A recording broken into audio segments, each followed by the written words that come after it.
Petit lapin timide, quand tu sors de chez toi,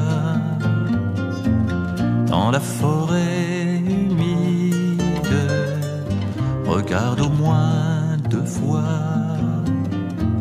si les trucs à 2 pattes, les vilains propos perchés tout là-haut, si les trucs à 2 pattes ne sont pas ici avec leurs fusils. Petit lapin timide, surtout regarde bien dans la forêt humide, il y en a plein, il y en a plein.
Et la belette.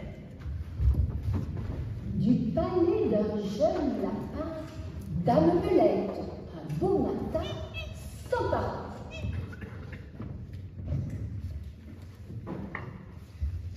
C'est une rusée.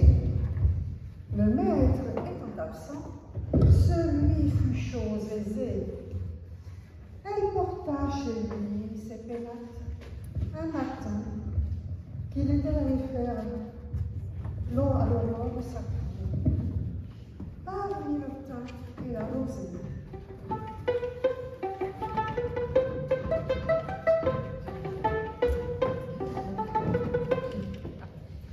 Après qu'il eut routé, trotté, fait tous ses tours, Jeannot Lapin retourne au souterrain séjour. La belette avait mis le nez à la fenêtre.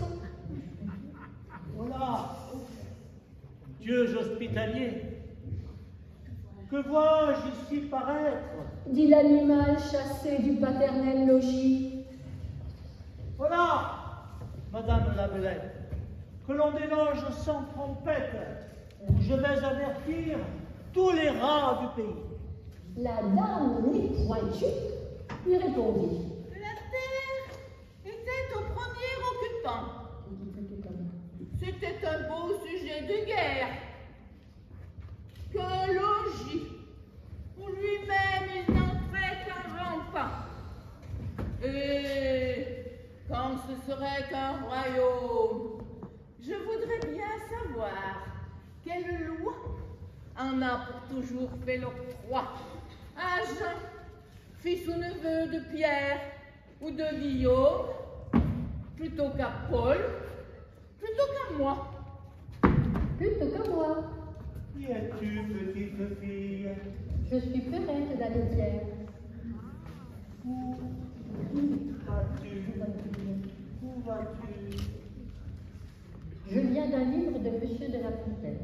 C'est lui qui a écrit Perrette, sur sa tête, ayant un cotonnet, bien posé sur un coussinet, prétendait s'en aller sans s'encombre à la ville. Légère et couvertue, elle allait à grands pas. Ah.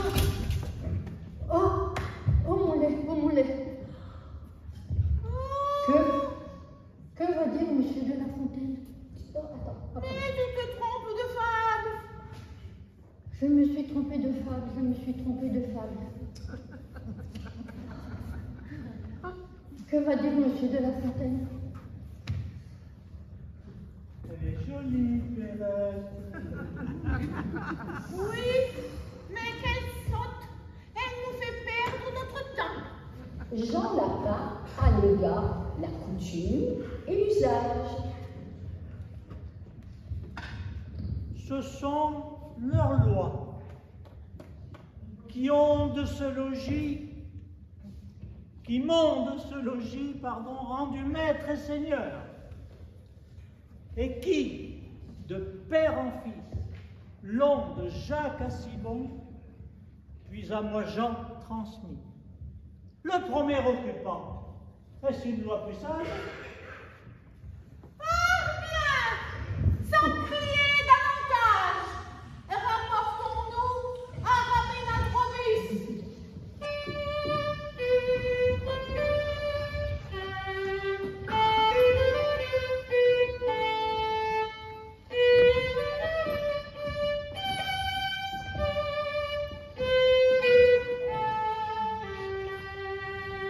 C'était un chat vivant comme un dévoté.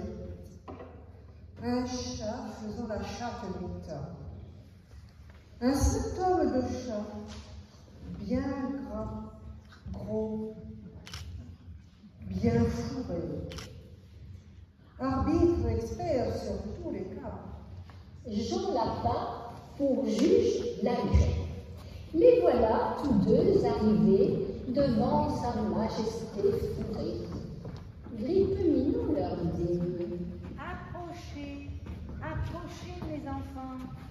Je suis sourd, les uns en sont la cause.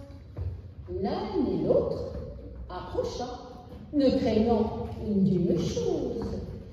Grippe-Minou le bon apôtre, jetant des deux côtés les griffes en même temps.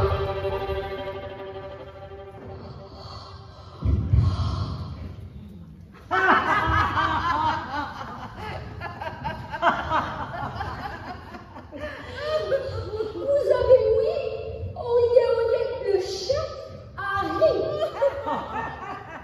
C'est un charivari. Mais ce n'est pas du tout ce que j'avais écrit. Mais alors, s'ils rient tous, ma moralité est obsolète. Et quelle était cette moralité? Ceci ressemble fort au débat qu'ont parfois les petits rois, les petits souverains se rapportant au roi.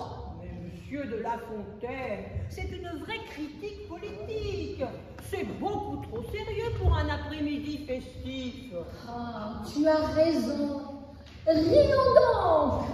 Rions, chantons, faisons la fête.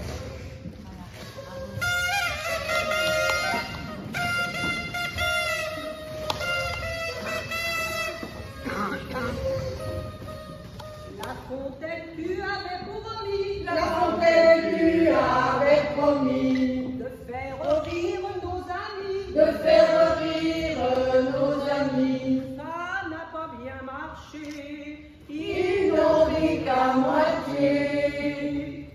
Amis, vous n'avez rien compris. Amis, nous n'avons rien compris. Ce n'est rien qu'une fable. Les animaux affables, à poil ou bien emplumés dansent pour la liberté.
la fable était bien sûr de La Fontaine, à quelques détails près, jusqu'à l'intervention violente du chat jetant les griffes des deux côtés.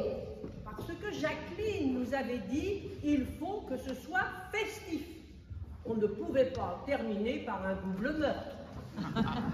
Ah oui, Oui. Et Hélène a pris contact avec La Fontaine et il lui a donné son agrément.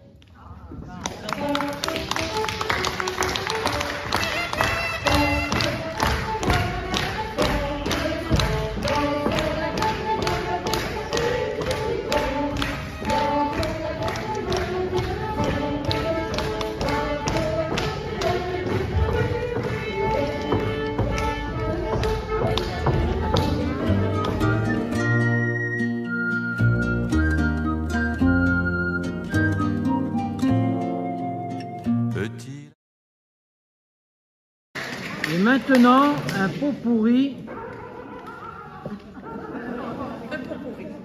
Le pot pourri par le groupe vocal d'Arlette.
Le lion est mort ce soir.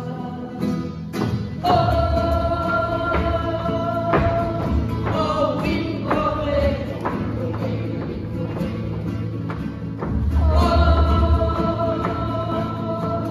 Oh oui, Corée.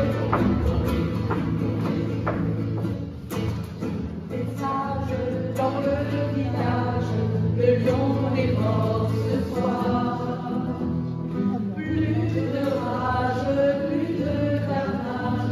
Le lion est mort ce soir. Oh oui, Corée.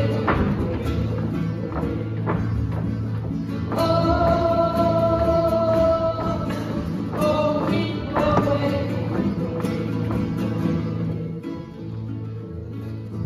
Une abeille un jour de printemps voletait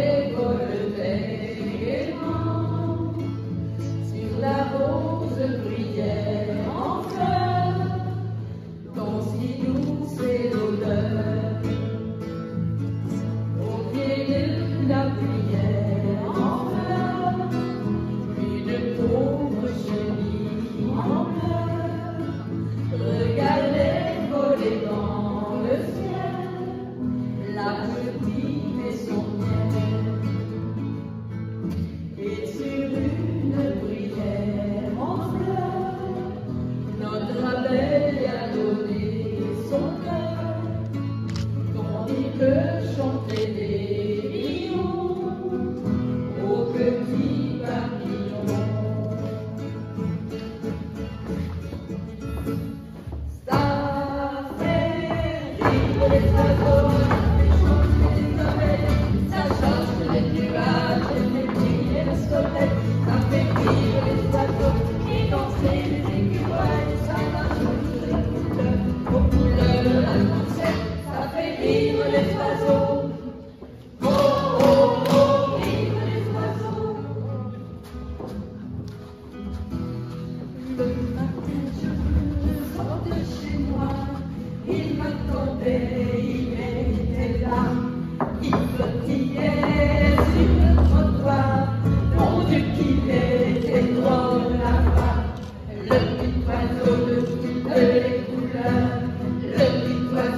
Laisse-moi un mouton. Est-ce que les moutons mangent des fleurs? Même des fleurs avec des épines? Alors ça ne sert à rien, les épines. C'est de la pure méchanceté. Oh, comme vous êtes belle, Madame la Rose, née en même temps que le soleil, à peine décoiffée. Oh, mais je vous réveille, vite, un paravent pour parfaire votre toilette et vous protéger du courant d'air. Un globe ferait l'affaire. Oh non, non, non, mais je vous étoufferai. Oh, de l'eau, de l'eau. Vous devez mourir de soif.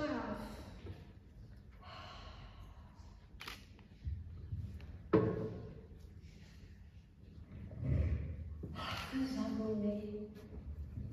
Aimez-vous? Ah, mais moi je suis trop jeune pour savoir aimer et vos griffes m'ont blessée. Vous n'avez pas à vous défendre de moi. Je ne suis pas un animal sauvage qui veut vous dévorer, mais un admirateur dévoué. Je ne vous aime plus. Allez-vous-en. Vous n'êtes plus mon ami. Je n'ai plus d'amis.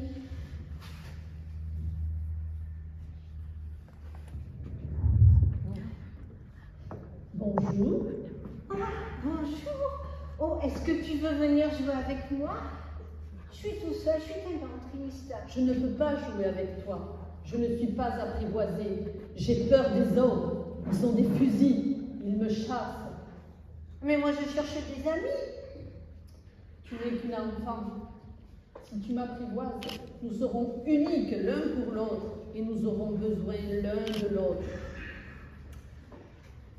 Je crois que je comprends. Il y a une fleur, elle m'a apprivoisée. Tu as des cheveux couleur d'or. Si tu m'apprivoises, ma vie sera ensoleillée. S'il te plaît, apprivoise-moi. Eh bien, puisqu'il n'y a pas de marchand d'amis, je veux bien essayer. Que faut-il faire? Il faudra être très patient. Je te regarderai du coin de l'œil et tu ne diras rien. Le langage est source de malentendus. Jour après jour, tu pourras m'approcher un peu plus. Il vaut mieux que tu viennes tous les jours à la même heure. Si tu viens par exemple à 4 heures de l'après-midi, dès 3 heures, je commencerai à être heureux. Je m'agiterai, je m'inquiéterai, je découvrirai le prix du bonheur. Mais si tu viens n'importe quand, je ne saurai pas à quelle heure m'habiller le cœur. Oui, mais je sais que tu aimes parcourir le monde. Alors quand l'heure du départ arrivera, je pleurerai. Mais ce sera de ta faute. Tu as voulu que je t'apprivoise. Va voir les roses. Tu comprendras que la tienne est unique. Je vais te confier un secret. On ne voit bien qu'avec le cœur. L'essentiel est invisible pour les yeux. C'est le temps que tu as mis à soigner ta rose qui fait ta rose importante. Les hommes ont oublié cette vérité. Tu Tu deviens responsable pour toujours de ce que tu as apprivoisé. Tu es responsable de ta rose. Adieu, petit bonhomme, pas de larmes.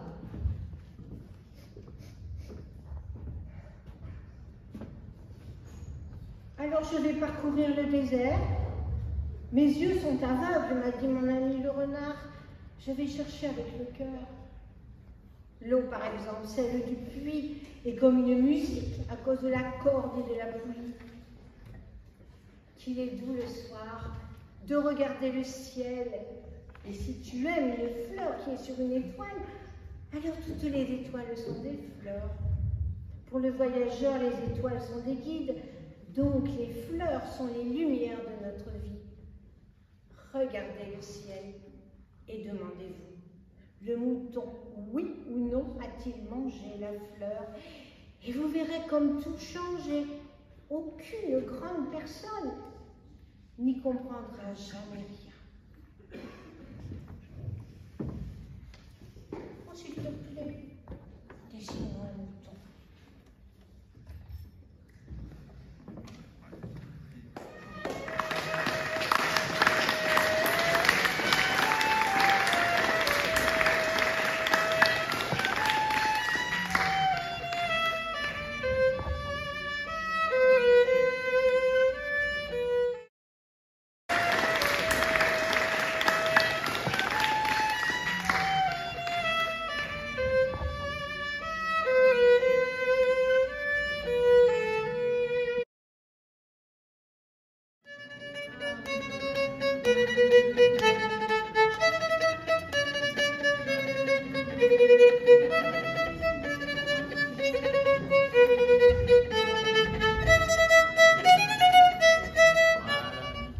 Notre homme est un naturaliste anglais, paléontologue.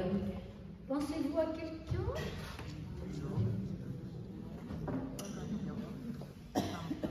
Notre gentleman qui va arriver va vous permettre de deviner le siècle dans lequel il a vécu. Pouvez-vous me dire quel siècle? 19e. Oui, vous avez raison, bravo. Un autre indice que je vais vous donner, son œuvre essentielle fut de l'origine des espèces. Vous évoquez-t-il une théorie? Alors, la théorie, j'aurais voulu le nom de la théorie. La théorie de l'évolution, imagée par notre gentleman. Alors, donc, il s'agit, comme vous venez de me le dire déjà, de... Ah oui, bravo à tous.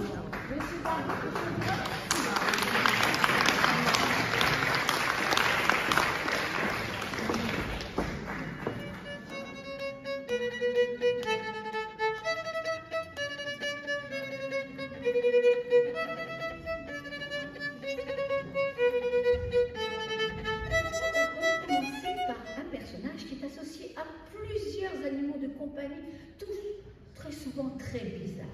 Je vous présente l'un d'entre eux. Ah, vous voyez qui c'est? Un tamanoir ou un grand fourmilier avec lequel il s'est promené dans les rues de Paris. Ce personnage que nous allons chercher, premier indice que je vous donne, c'est un peintre et un écrivain. Le gentleman qui arrive ici va vous permettre de connaître sa nationalité. Est-ce que vous avez trouvé? Alors, il est... Bravo! Il est aussi scénariste et décorateur. Et donc, il a fait des décors pour plusieurs ballets, dont celui-ci, qui s'appelle Les Bacchanales. Est-ce que ça vous dit quelque chose par rapport à son style? Oui. Ah, on va bientôt peut-être trouver. Mais je vais vous donner un indice qui va vous permettre de le découvrir tout de suite. C'est le nom de sa femme. Le nom de sa femme? Gala! Quel est donc notre personnage? Bravo! Et pour tout confirmer, voici les moustaches de Camille.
Ma chère amie Anne-France d'Hauteville m'a offert ce charmant ouvrage d'une dame, Les Miscellanées de mon jardin.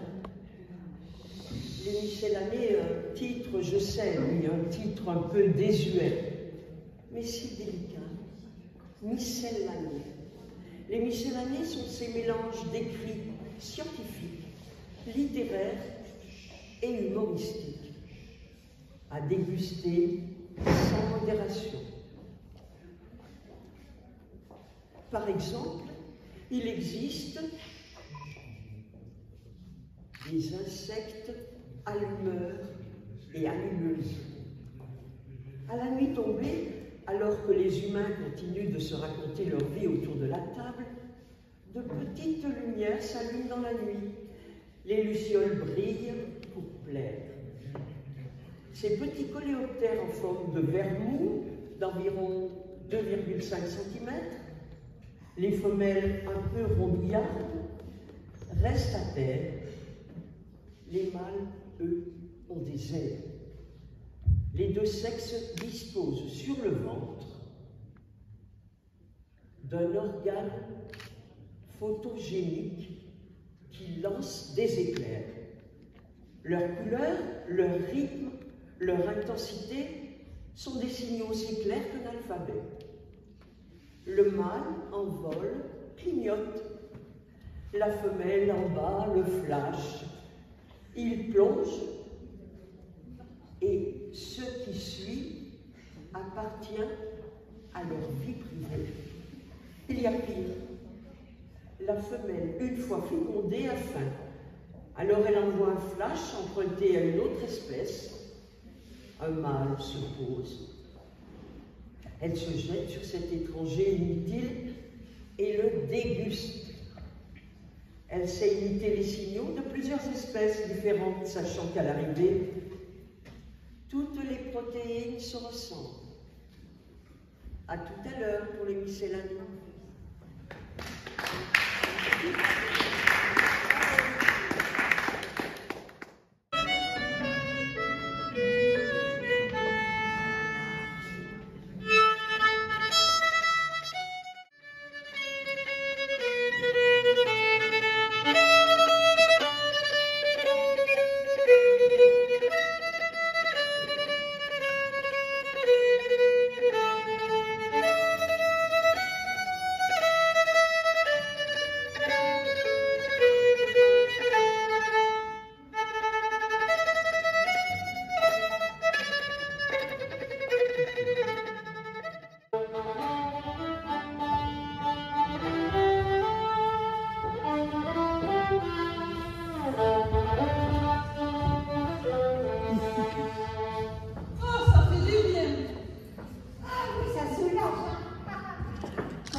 Être si peu considéré, me donner le nom d'une souris à moi, chien de chasse, digne représentant d'une lobe lignée de braques. Moi, je suis un braque bleu d'Auvergne, on est conseils. Ensuite, après 2 ans, on m'a abandonné à la SPA, mis en cage, jusqu'à ce qu'une charmante famille vienne me visiter.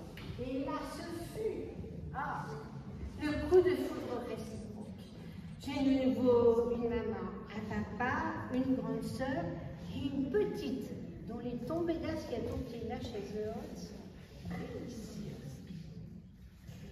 Depuis, on m'appelle Smiley. Ça fait plus moderne. Je vis dans un domaine avec pisodrome privé, une vraie vie de machine. moi, j'ai une famille formidable. Avec mes maîtres, tous les matins, je cours pour entretenir la famille. Et toi, quel sport pratiques-tu?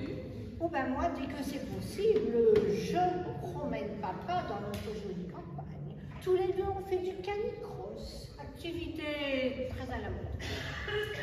J'ai aussi un papy et une mamie bien à moi. Mamie dit que je suis son petit-fils à 4 pattes. Quand elle est sur le canapé, je lui fais plein de câlins. Je mets ma tête au creux de son cou, mes pattes de devant sur ses genoux. Là, chambard.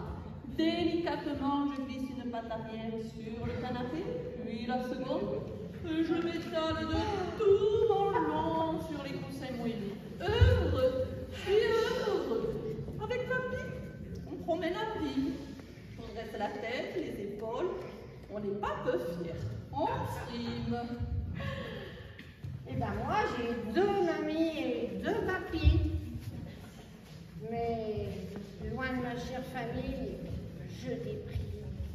Grave problème, et quand ils s'absentent? Là, je ne fais aucune concession.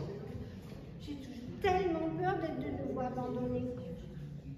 La première fois qu'ils s'absentèrent, je fus confiée au papy et mamie de papa.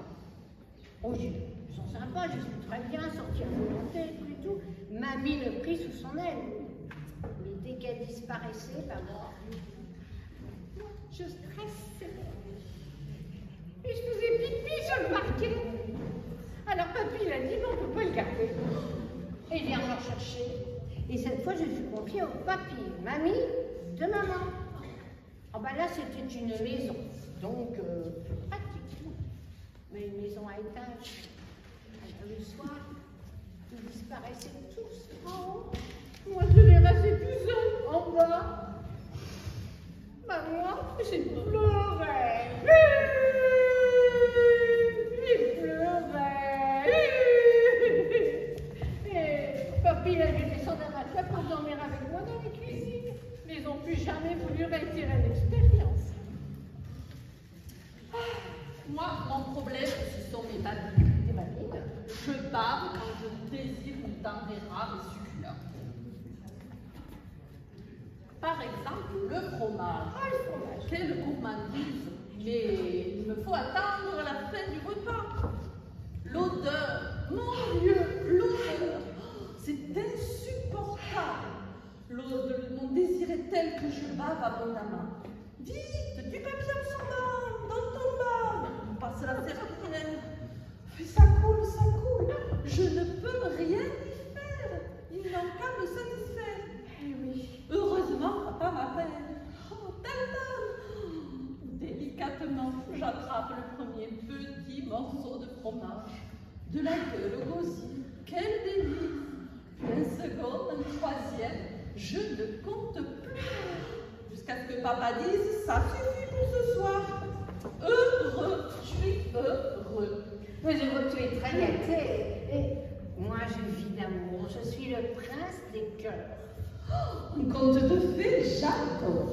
Alors, ça s'est passé la nuit de Noël. On avait festoyé et puis au moment de se coucher, plus personne. J'étais tout seul chez papy et mamie. Bon, ils sont sympas maintenant, je les connais bien. Hein. Mais quand papy, qui s'était cassé le pied, a décrété pas de chien dans la chambre, Smiley dormira seul dans le séjour, alors là, je panique. Mamie le vit, elle prit la défense et puis elle enferma papy dans la chambre. Elle lui développa le canapé du salon, il déposa mon plaid, se coucha à côté et me fit « Viens ». J'ai pas osé y aller. Alors elle a répété avec un petit geste de la main « Viens ». Ben, j'y suis allée. Et je me suis surée tout contre elle. Et nous avons dormi pattes dans la main jusqu'au petit matin. Oh, c'est pas toujours drôle, une petite Charlie pour moi maintenant. C'est un vrai paradis. Et moi aussi, je peux aboyer. Ouah, ouah, ouah, ouah. Chienne de vie, je t'aime. Bien qu'une chienne de race, naturellement. J'en ferai volontiers la connaissance. Mais d'après ce que j'ai entendu, c'est pas l'autre. Moi, je m'en fiche. Depuis que je suis allée chez le veto, j'ai fait un gros dodo. Et on m'a dit, comme ça, tu seras tranquille. Heureux, je suis heureux. Ah, heureux, nous sommes heureux. Ceci entre nous est pure vérité. Car un chien, ça ne ment jamais. Ah, Noël, quelles sont les ailes.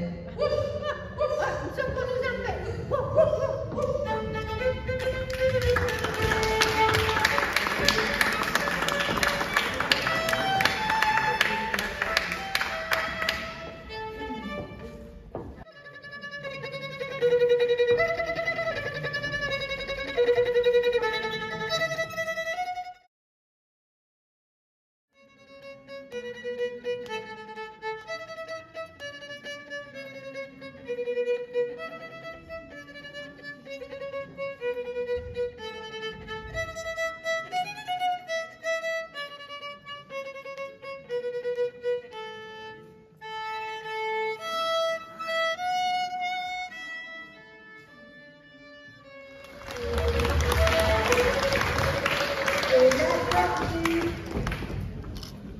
Et en plus, elle est sourde. La tortue.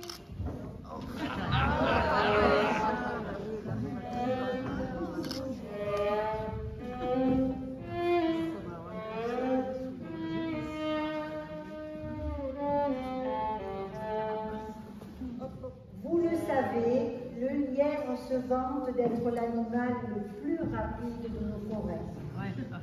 D'habitude, la tortue ignore ses remarques. Mais aujourd'hui, elle est agacée par ses bêtises et lance un défi à ce fanfaron.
faire.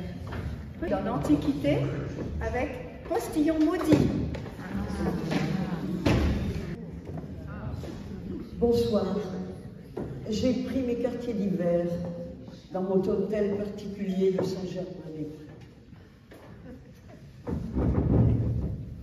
J'adore Aragon. Il délire avec moi.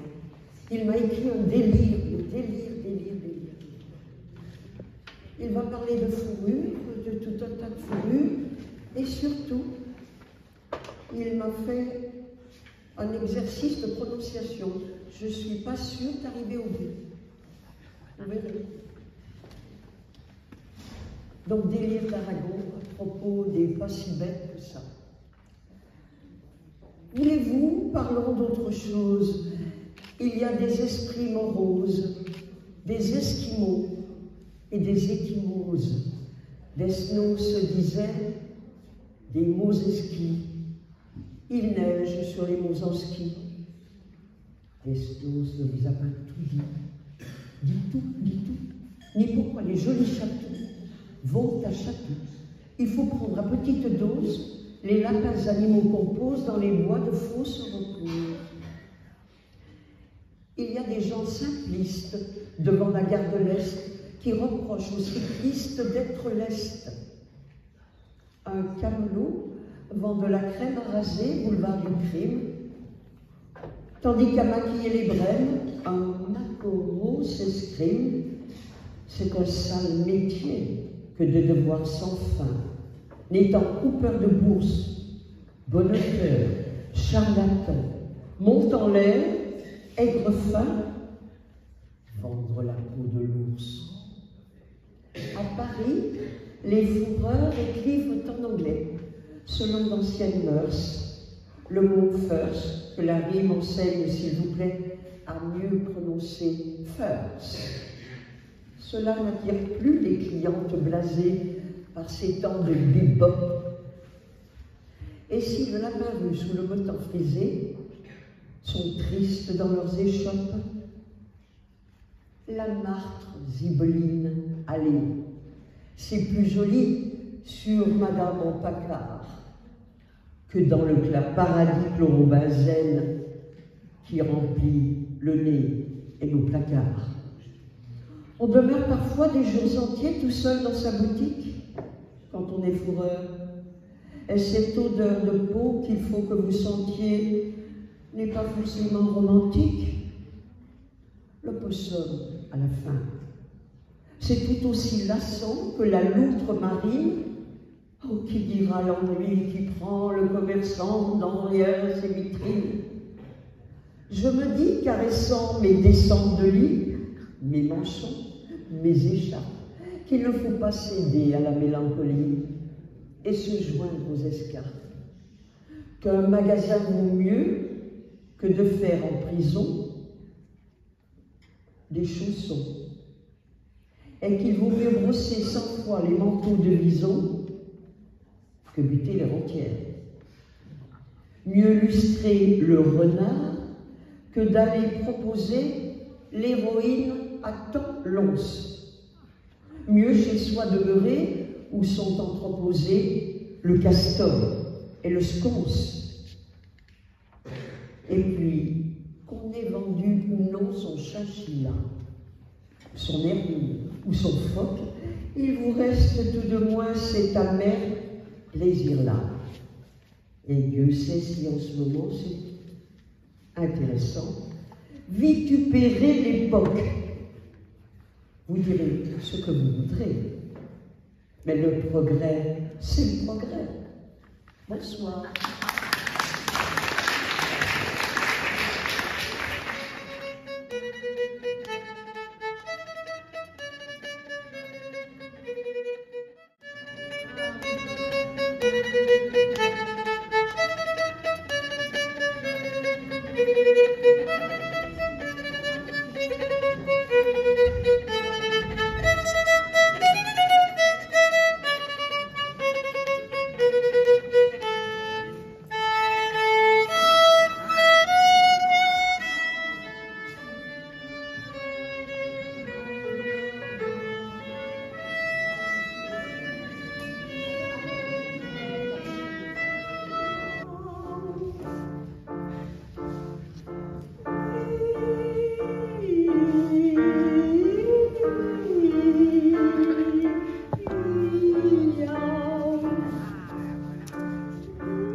Comme une taupe, rusé comme un renard, serré comme des sardines.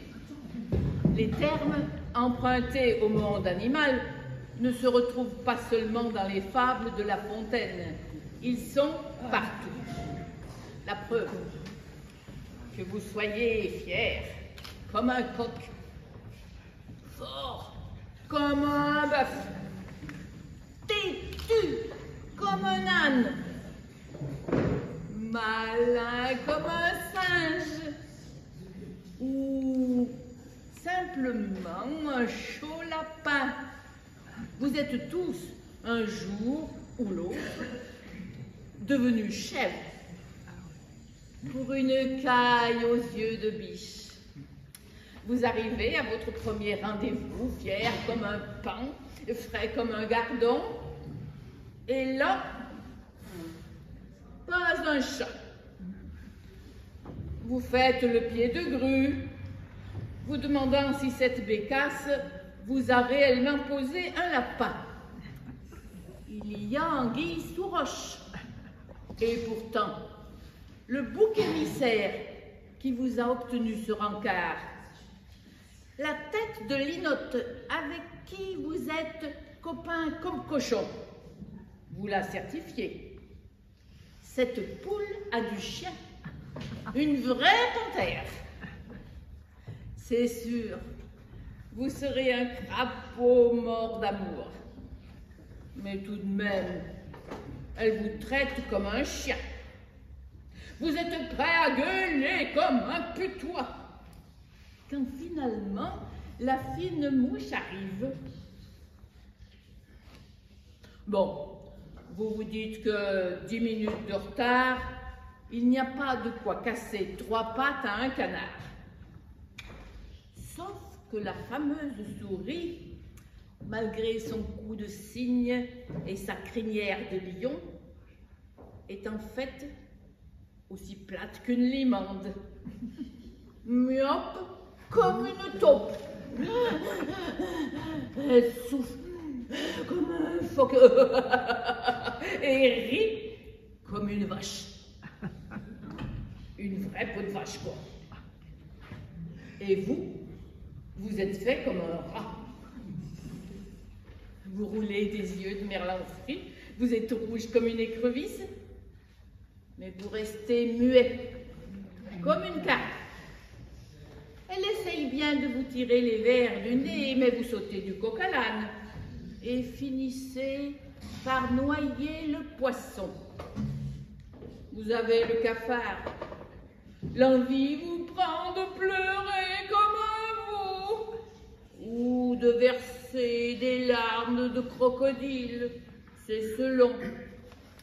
Vous finissez par prendre le taureau par les cornes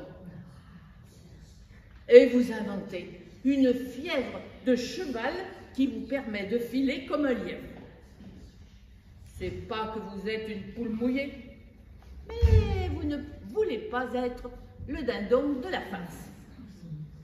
Vous avez beau être doux comme un agneau sous vos airs douces mal léchés, faut pas vous prendre pour un pigeon, car vous pourriez devenir le loup dans la bergerie. Et puis, ça aurait servi à quoi de se regarder comme chien de faïence? Après tout, revenons à nos moutons. Vous avez maintenant une faim de loup, l'envie de dormir comme un loir, et surtout, vous avez d'autres chats à fouetter. Ce billet d'humour était de Jean d'Ormesson.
Au fond d'un beau parents, loin de leurs petits enfants, sans un peu de soleil dans leur maison.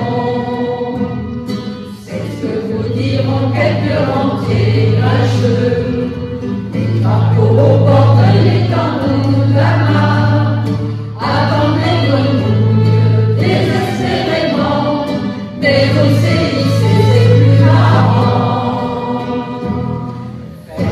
Fermez la cage au Covid, regardez les ordres d'enfin vie. Ils pourront maintenant rêver, ils pourront enfin chanter, ensemble avec leurs amis du CIC. Voici revenu le goût de la liberté, et pour changer d'air, il y a pas mieux que la mer. Et la semaine prochaine, tous sans exception, des amis au bout nous sauteront. Tout ce que nous dirons, rendez-vous mes amis. On part de la part des côtés des verts. C'est un jour de joie, j'irai voir avec toi. Il y aura du soleil dans ma maison. Fermez la cage au Covid, regardez les hommes enfin libres. Ils pourront encore rêver, ils pourront enfin chanter, ensemble avec le CIC.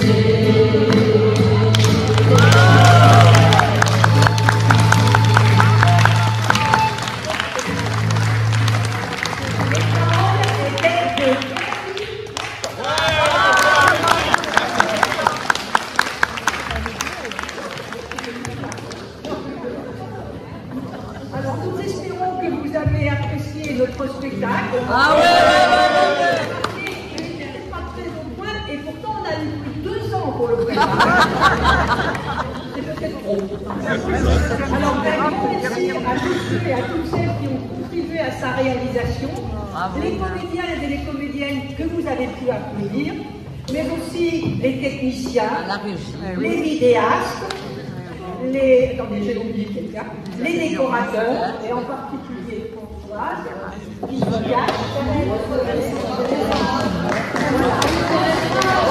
a fait toute la décoration, les manutentionnaires, les personnes qui nous ont apporté les œuvres, enfin, etc.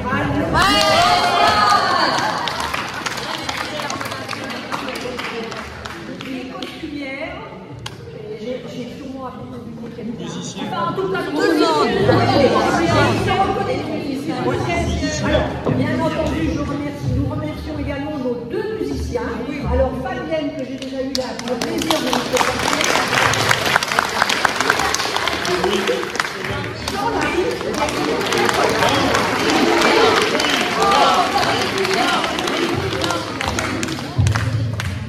Jean-Louis.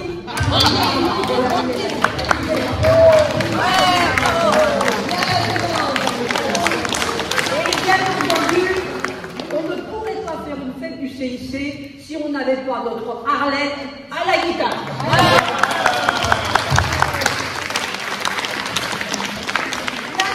Alors maintenant, on va passer aux nourritures un peu plus terrestres. Donc le CIC a le plaisir de vous offrir un goûter. Ce goûter va vous être distribué sur les tables qui sont là. La seule chose que vous aurez à faire, c'est de prendre votre chaise et d'aller la mettre sur la table. Alors, essayez de le faire sous la table. S'il vous plaît, une réclamation. Je remarque qu'il n'y a pas de mixité complète dans cette troupe.